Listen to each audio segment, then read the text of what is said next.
Story 1. Always understaffed. I am dealing with this at my current job. To compensate, they are requiring mandatory overtime, and some of us are working 70 or 80 hours a week. Story 2.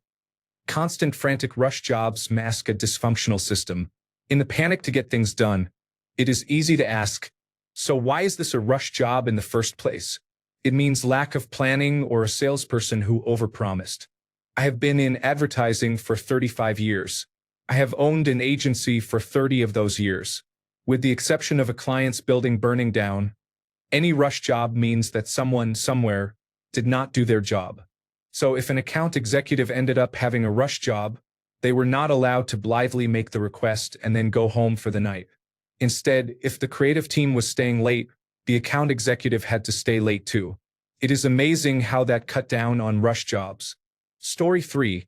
When you are told, "We want you to hit the ground running," it often means they provide little training and do not want to invest real effort because they are perpetually busy. You are left on your own to figure it out. Story 4. Coworkers who immediately and aggressively want to be your best friend just to sabotage you in various ways. I have seen this many times with my own employees. You can make great friends at work, but be careful with your personal information. Story 5. Consistently denying promotions due to time in role. I hear it repeatedly at my company. People consistently overperform far beyond their role requirements, but if they have not worked in that role for a minimum of 2 years, they are automatically denied a promotion. We lose amazing people because of this. Story 6. Competitive. Anything just means they are average. If they really paid well or had good benefits, they would flaunt them or say so. Story 7. If you want a warning before you hire, during the interview ask how long the other employees have been with the company. Story 8. Common red flags at work include poor communication, lack of respect or kindness, unclear job expectations, high employee turnover, no work-life balance, toxic or negative environment, and unfair treatment or favoritism. Story 9. The manager or supervisor has never worked in your position. They have no idea what it takes to actually do the work that you do for the company, so they demand nearly impossible tasks with tight deadlines. If your job does not promote good workers from within, then you have little chance of advancing in your career. Story 10. Staff consists of 3 owners who are in their 50s and 15 to 26-year-olds. If the middle group has left, it is because they saw no future. It is a difficult environment. Story 11.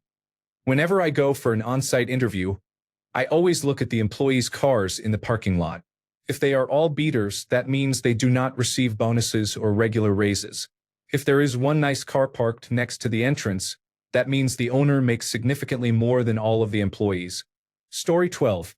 If there is always a dissatisfied note to the water cooler talk at the office, where bad news is frequently shared about management by multiple coworkers, it may be a red flag. If several people at the office are unhappy with management, it could indicate that management is unfriendly to employees and something to watch out for, as they might direct their anger toward you. The problem does not have to be management. If the human resources department is causing issues for multiple employees, be cautious of potential conflicts. If someone in the company is acting unethically, regardless of their position, and you report it to management but they respond poorly by victim blaming you or others, issuing a weak punishment for a serious offense or both, that is a serious warning sign. If management denies the issue is real and targets you for bringing it up instead of investigating, that is particularly concerning. Story 13, your first Zoom meeting, where you realize most of your team is working remotely for this strictly in-person only position that you moved across the country to take. People with families are treated like valued employees because they have something to lose, and punishing them has social stigma, while single young employees are treated like expendable. Story 14, the bathrooms. When on an interview, I would ask to use them. If they were clean and well-stocked, it was a great sign. Dirty and abused, a red flag. The parking lot. Newer cars, open parking for first arrivals. Good. Older cars in the back, new cars with reserved spots in the front. A red flag. The lunchroom. One large clean area with reasonable vending machine prices and a refrigerator. Good.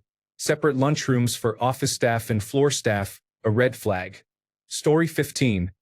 Check the financial reports and earnings. If possible, be wary of the words realignment and restructuring. Build a good relationship with the sales team, as they know what is really happening with the books. I experienced this myself after relocating. 7 months later, I was laid off. Story 16. Companies that claim unlimited paid time off always have a limit, but they wait until you onboard to tell you about the department standard. I will not fall for that again. Story 17.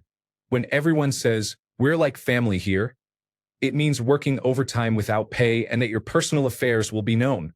Story 18. People join firms or organizations but leave managers. Managers are more likely to be ineffective if they hold their position based on connections rather than merit. Watch out for nepotism and favoritism. Story 19.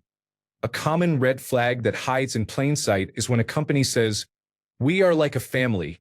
It often signals blurred boundaries, unpaid overtime, or an expectation to prioritize work over personal life. Story 20. Mechanics world. If the shop has high turnover except for one technician who never leaves, that one person is usually the reason others leave. Story 21. Businesses seem to dislike employees but need them, which is why there is always a lot of effort to find ways to reduce staffing costs. A high turnover means people are coming, learning, and leaving. The incentives are not enough. If you are hired somewhere and the team tells you staff have left multiple times in the past, or you see it with your own eyes, I recommend applying for other jobs. Story 22. Extremely aged and worn-out office furniture. If they are not willing to pay for a new chair, you can be sure they will cut corners at every possible opportunity. Story 23. High turnover rate and brain drain. When you combine a high turnover rate and brain drain, you inevitably get a toxic work environment. Additionally, regardless of how good people are at the job or how long they have been there, they quietly admit hating the job. These are the major red flags I look for. Story 24. During the interview process, I will reverse the roles and interview the person I am speaking with. I will ask questions such as, "What in this place keeps you up at night? Describe a day in the life here. How long has the longest tenured employee been here besides you?" Turnover question. What is the company's debt-to-expense ratio? What time do most people arrive at work, and what time do most leave? To determine if they are understaffed. What was your biggest accomplishment while working here? What are some success stories about this place? What are the top 5 needs that must be addressed immediately if I am hired? Information technology questions I may ask. How are backups handled? Are others trained so that in an emergency, someone other than the main person can step in and help? How is documentation for the various systems managed? Are there counterparts to me for the job I would be doing? Asking these questions will help you gain a clear understanding of the company. If answers are vague, ask the interviewer to bring in someone who can provide clarity. The goal is simple. The job is a two-way street. You have to fit them and they have to fit you. Have I walked away from a place during an interview? Yes, more than once. I quickly realized when the ethics of the place did not align with mine or when other red flags appeared. You can also quickly determine if the person you would be reporting to is a good manager. Story 25. Overlapping tools and technology stacks. Excessive communication about non-essential events instead of matters important to employees. Frequent organizational restructuring. Constant rhetoric about transformation or change management. And marketing content that signals virtue more than explaining the company's products and services or why they are better than competitors. Story 26. When they say, "We are like a family here," it basically means, we have terrible boundaries. Someone is always yelling, and good luck trying to leave without a massive guilt trip. Story 27. Calling you family. I do not pay my family to show up every day and work. I am here because you pay me to do a job. Be respectful of my time and I will do the same. Story 28. Training is based on managing diversity in the workplace and collaborating with human resources. Training for software will be learned on the job, similar to how everyone else acquires the skills. Story 29. This time we are not going to cut corners and will build it properly. Usually, this means unrealistic expectations, intense work periods, and the product never being completed. Story 30. Employees who regularly perform tasks outside of their job description to the point where it is expected. Story 31. Constant corporate restructuring indicates that upper-level management lacks understanding of how to effectively use resources beneath them and allows them to hide their failings. I have experienced 5 restructurings within 5 years. Story 32. A big red flag that hides in plain sight at most jobs is when they call the workplace a family. It is often framed as warm and supportive, but in reality, it can mean blurred boundaries, unpaid overtime, and expectations to put the company's needs above your own life. Story 33. 2 issues are interconnected. Employees being too afraid to mention how overworked they are, and managers being unaware of how overworked their employees are. Story 34. I was late 3 minutes once. Just that once. I went to buy breakfast before going into the office, and it took a bit longer than I expected.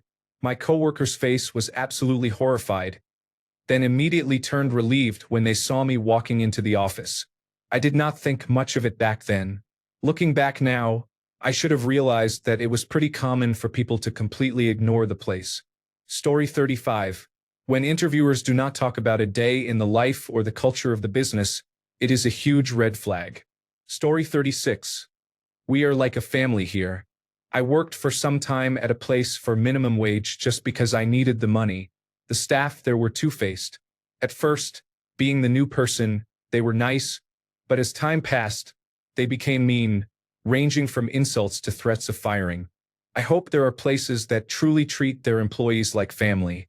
Story 37. Being called a family usually means people are there for reasons other than talent, and there is little to no accountability. Story 38. Turnover and rarely promoting from within often go hand in hand. I was an associate at one particular law firm for just under 2 years. The firm had 42 partners when I left. 24 were not with the firm when I started, and only 4 of the 24 new partners during that 2-year period had been associates when I started. Of the 22 associates at the firm when I left, not including the 4 who were promoted, only 1 had been there longer than me. Some associates lasted only 3 to 5 months, and many of these were not newly admitted lawyers who took whatever first job was offered, only to move when something better came along. Most of these were a few years into practice. Story 39. Telling you up front, there are many opportunities to advance in the company. This is never true at all. Story 40. After reading this thread, I need to avoid Olive Garden, which says, when you are here, you are family. Story 41. Not necessarily a red flag, it could also be a green flag depending on who you are. You just need to know what you are getting yourself into and be the right kind of worker. A boss who gives you free rein and little, if any, direction or guidance. For most people, it is stressful not knowing what they should be working on or how to do it. Often, they end up underperforming and unsuccessful as a result. But for the right kind of person, it allows you to define your own job and craft it into exactly what you want. When I was hired at my company nearly 25 years ago, they explained what the company does, gave me a computer and basically said, okay, now go be productive. Took me years to find my groove, but it was worth it. I am basically my own boss and get to do what I want when I want. My job description is whatever I want it to be on any given day. As long as the results are good, nobody really bothers me.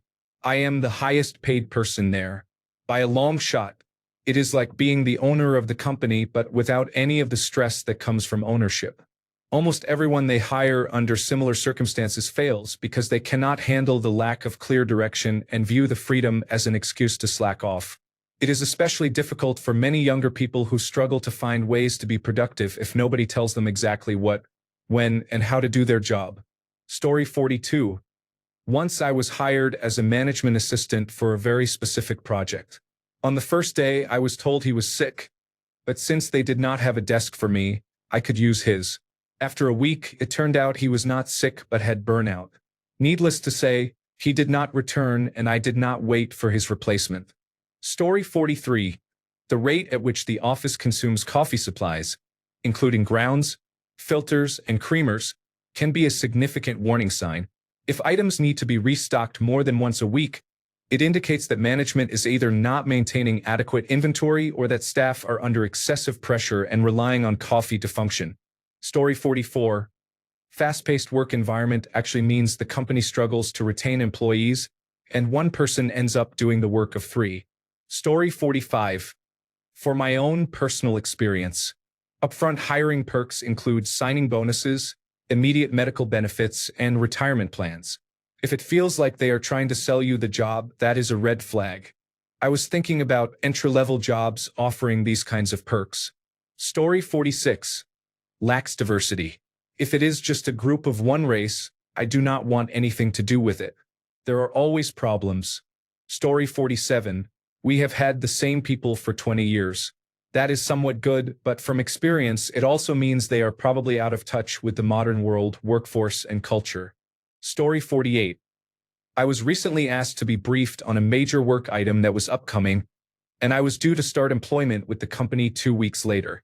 Echoing the phrase, hitting the ground running, and perhaps even a new term coined, running before hitting the ground. I knew what I was getting myself into, so this is a light comment. Story 49. My office was recently sold, dental, and the new owners said, nothing's going to change. Then yesterday they said, we're opening Fridays. We don't do that, etc. I am quitting in 2 weeks. It also has a high turnover rate and claims, we're family. Story 50.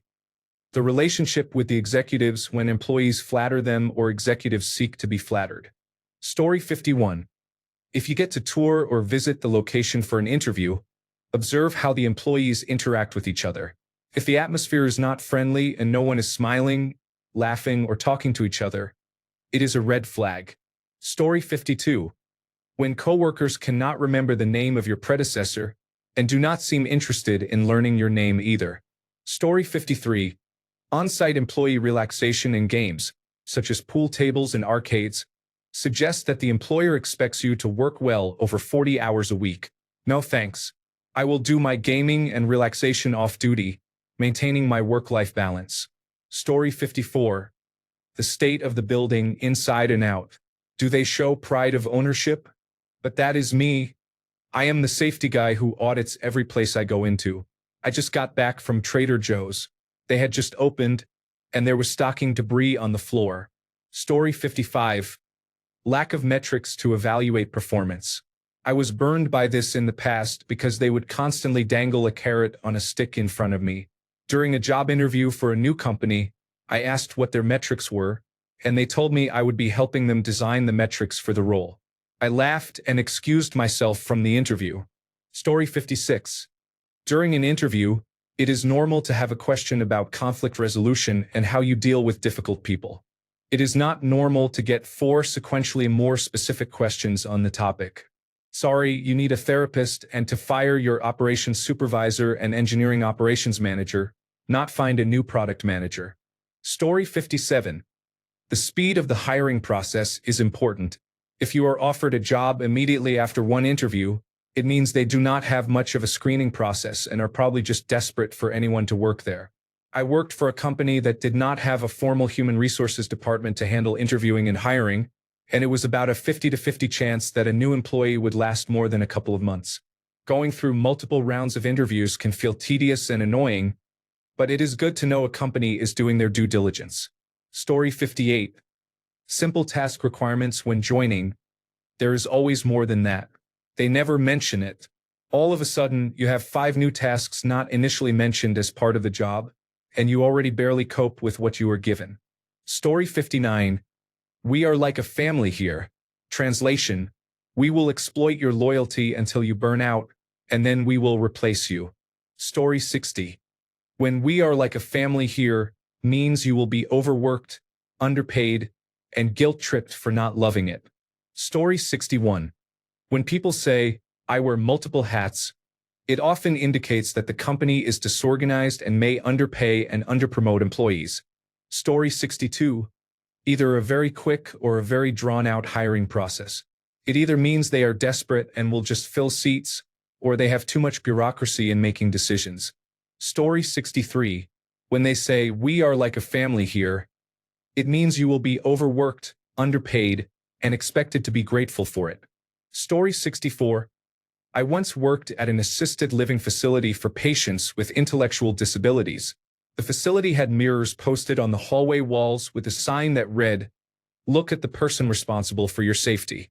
This sign was for both employees and guests. If I were touring the facility considering placing a family member there, those mirrors would be a big red flag.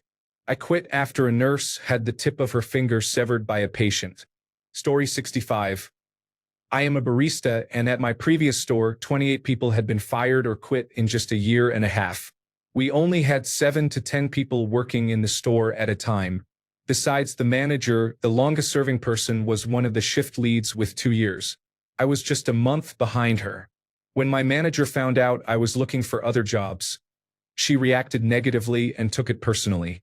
She fired me 2 days later when I asked the morning shift to cover my closing shift. Story 66. Luxury amenities. If they have entertaining features like video games, it suggests they want you to spend more time in the office rather than just playing those games. Story 67. If you are being given a tour by someone in charge, pay close attention to the body language of the staff as you go near them. This will tell you everything you need to know about what it is like to work there.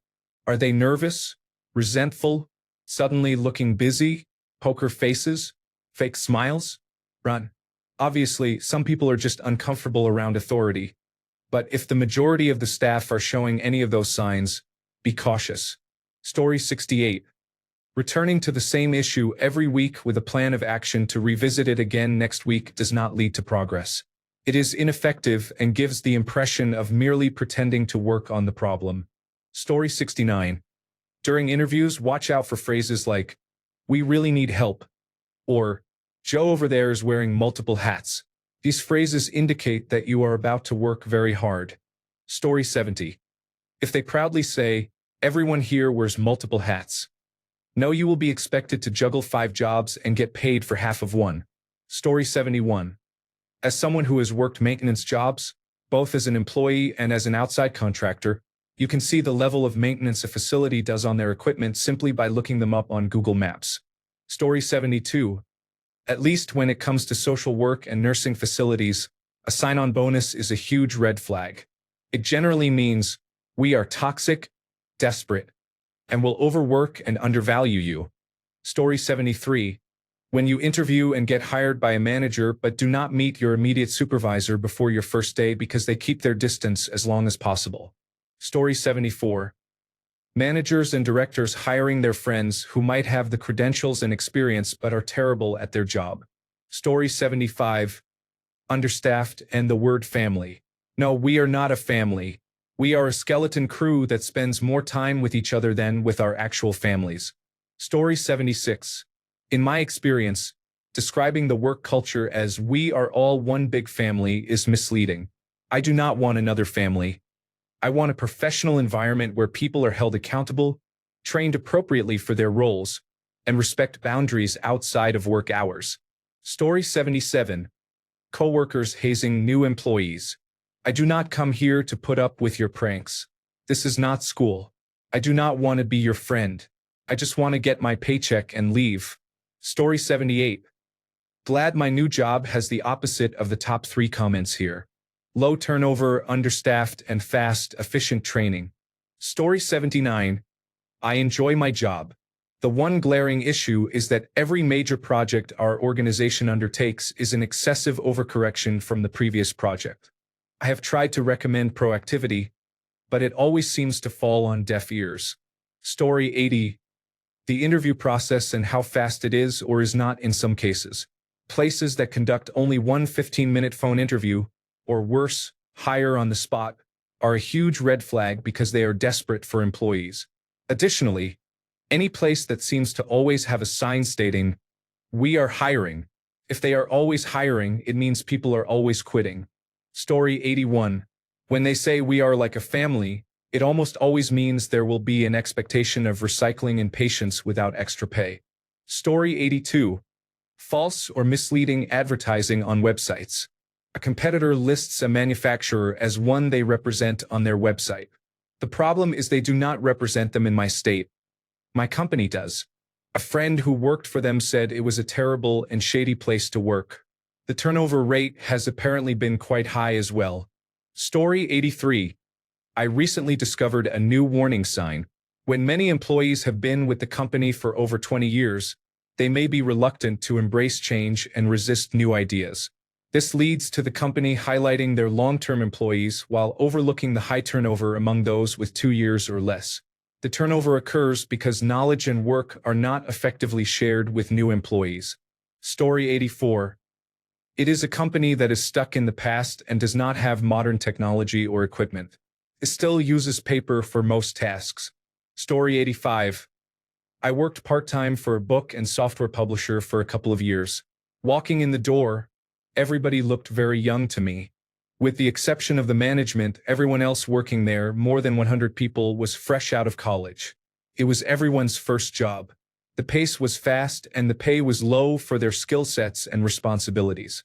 It was basically a publishing sweatshop. Everyone moved on after a year or two. Story 86. When they say we are like family here during the interview. In my experience, this usually means they expect you to sacrifice work-life balance because family helps each other out. Translation: unpaid overtime, guilt trips about taking vacation days, and personal boundaries being ignored. Real families do not make you reapply for your position every year or cut your health benefits when profits are down. The best workplaces I have been at never mentioned family. They just treated employees professionally, paid fairly, and respected that you have a life outside the office. They showed it through actions, not slogans. If a company has to tell you how great their culture is during the hiring process, it is usually because the culture is not actually that great. Story 87. We're family here. Leave immediately on the first day. You are coworkers, not friends, not acquaintances, definitely not family. For decades of food service experience, and I will not tolerate that behavior for one day. Story 88. Usually, the management experiences a high turnover rate when this happens. The good workers are more likely to quit or be fired, while poor management continues to receive raises and promotions. Story 89. There can be several reasons this can happen. I worked for a college as an adjunct professor. I had a contact at the school to whom I reported. In 3 years, there were 5 different people in that role. According to another employee, the school used that position as a feeder to other departments in the college. They would hire someone into that position and, if the person performed well, move them to another department with a raise. All previous individuals managing that program were still employees, but in other roles with more responsibility and higher pay. In this case, it was simply a policy of the college, not a typical turnover of a questionable position. That does not mean the organization is not flawed. It is probably more likely. Thanks a bunch for sticking around till the end of the video. Remember to subscribe, and until next time, stay awesome and goodbye.